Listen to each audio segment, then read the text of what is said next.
Once we have installed Brender Studio, it's time to do the initial configuration. This configuration consists in 3 different steps. First one would be setting up the AWS CLI profile. To do that, you can click in this box or just go to Settings.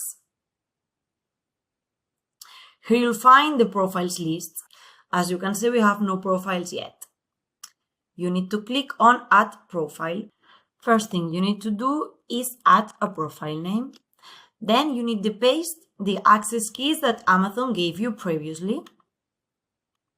Once you have pasted the access keys, you need to click on Create Profile. Next thing we will do is adding the Blender path. You need to click on Add Path.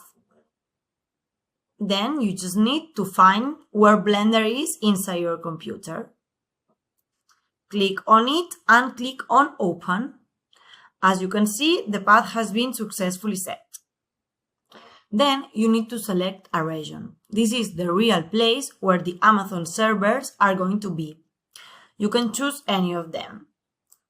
Next thing we will do would be creating a stack. To do that, you need to reach to the farm section in the sidebar. Just so you know, a stack is a compilation of all the resources needed to render your projects on the cloud. As you can see, we already have one stack here, but we are going to create a new one. To do that, click on Create New Farm. First thing you need to do is add a name to your farm. Then you'll have to choose between some configuration. If you have any doubts, you can check the description of the video. First thing you'll need to choose are the subnets that can be private or public ones. Private ones are a bit expensive, while public ones are free. Then you'll need to choose the parallelism, which means how many renders are going to be done at the same time. I recommend you to choose balance or high parallelism. Then you need to choose the percentage of the bit price of the CPUs and GPUs. And finally, you're going to select the Blender versions that you need.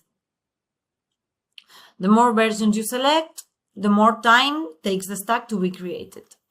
Finally, just accept the terms and conditions and review and deploy the farm.